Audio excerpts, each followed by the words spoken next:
বাংলাদেশি পাসপোর্টে স্পষ্টভাবে লেখা থাকে এই পাসপোর্ট দিয়ে পৃথিবীর যে কোনো দেশে ভ্রমণ করা যাবে, ইসরায়েল ছাড়া। এই নিষেধাজ্ঞা থাকা সত্ত্বেও ২৭ বছর বয়সী ডক্টর সাদমান জামান শুদ্ধ প্রথম বাংলাদেশি নাগরিক হিসেবে ইসরায়েলে পাড়ি জমান। তিনি জৈন ধর্ম গ্রহণ করেন এবং ইসরায়েল ও ইহুদিদের প্রতি গভীর আগ্রহ প্রকাশ করেন। সাদমান বাংলাদেশের সঙ্গে ইসরায়েলের কূটনৈতিক সম্পর্ক স্থাপনের স্বপ্ন দেখছেন। তার মতো আরও ২২ জন যুবককে নিয়ে একটি কমিটি গঠনের পরিকল্পনা করছেন, যারা এই সম্পর্ক উন্নয়নে ভূমিকা রাখবেন। তার এই কর্মকাণ্ড বাংলাদেশি মুসলিম সমাজে যথেষ্ট সমালোচনা ও বিতর্ক সৃষ্টি করেছে। তিনি বাংলাদেশি মুসলিমদের মধ্যে ইহুদি ধর্মের প্রতি আস্থা জাগানোর চেষ্টা করছেন বিভিন্নভাবে।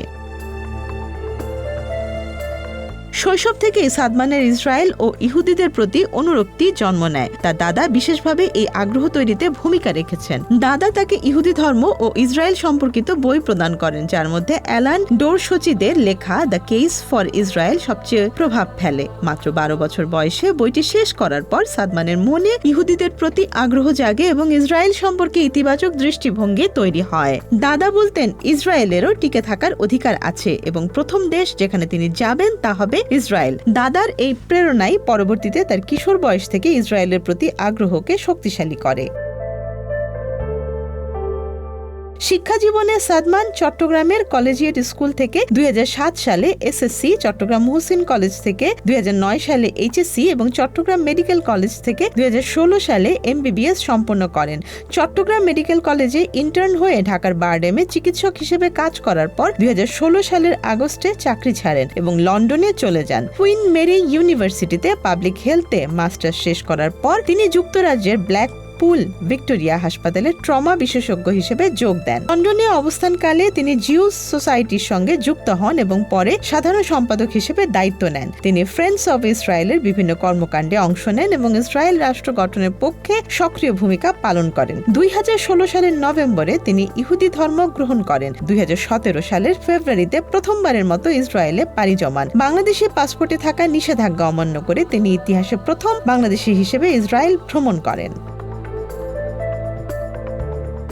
ইসরায়েল যাওয়ার আগে সাদমান যুক্তরাষ্ট্রের একটি ইহুদিবাদী সংঘের সঙ্গে যুক্ত হন। এই সংস্থার মাধ্যমে তিনি ধর্ম পরিবর্তন করেন এবং পরে ইসরায়েলে যান। ইসরায়েলের জাতীয় ইন্টেলিজেন্স এজেন্সি মোসাদের একাধিক পরীক্ষায় উত্তীর্ণ হয়ে তিনি বাংলাদেশি পাসপোর্টধারী হিসেবে দেশটিতে প্রবেশের সুযোগ পান। মোসাদ মূলত বিদেশিদের শত্রুভাবাপন্ন দেশগুলোর সংবেদনশীল তথ্য সংগ্রহে এজেন্ট নিয়োগ দেয়। বাংলাদেশি গোয়েন্দা সূত্রে জানা যায়, সাদমান মোসাদের সঙ্গে নিয়মিত যুক্ত থাকেন এবং তার বাবা বাংলাদেশের রেলের সাবেক ডিজি শামসুজ্জামান থেকে সরাসরি গুরুত্বপূর্ণ তথ্য সংগ্রহে সহায়তা পান।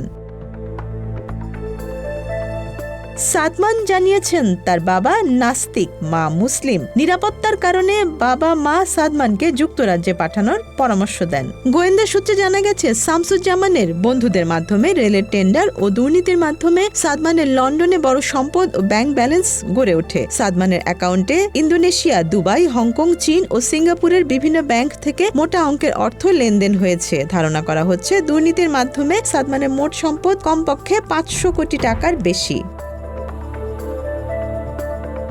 বাংলাদেশ পাসপোর্ট আইন ২০১৭ অনুযায়ী যদি কোনো ব্যক্তি পাসপোর্ট রাষ্ট্রবিরোধী কাজে ব্যবহার করে, তাহলে ন্যূনতম ২ থেকে ৫ বছর এবং সর্বোচ্চ ১০,০০০ টাকা জরিমানা হতে পারে। সাদমান ইসরায়েল ভ্রমণ সেই বিধান লঙ্ঘন করেছে।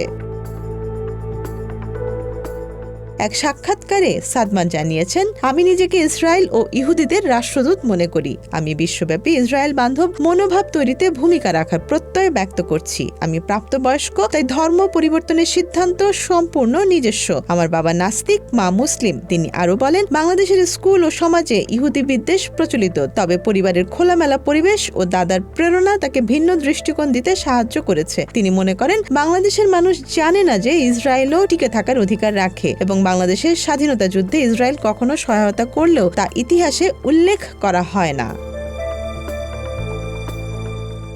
সাদমান জামানের কর্মকাণ্ড দেশ ও আন্তর্জাতিকভাবে সমালোচিত। বাংলাদেশের গোয়েন্দা মহল তার মোসাদের সঙ্গে সংযোগ ও সরকারি তথ্য সংগ্রহের সম্ভাবনা নিয়ে উদ্বিগ্ন। তাকে হত্যার হুমকি পাওয়া, পরিবারের সঙ্গে যোগাযোগ ও তথ্য আদান প্রদানের শঙ্কা গোয়েন্দাদের রিপোর্টে উঠে এসেছে। সাদমানের ইসরায়েল যাত্রা, ধর্মান্তর, আন্তর্জাতিক সংযোগ এবং পরিবারের সম্পদ সহ বিষয়গুলো একবিংশ শতাব্দীর সবচেয়ে সংবেদনশীল কূটনৈতিক ও গোয়েন্দা কাহিনীর অংশ হিসেবে বিবেচিত হচ্ছে। Desk report, Dhaka express.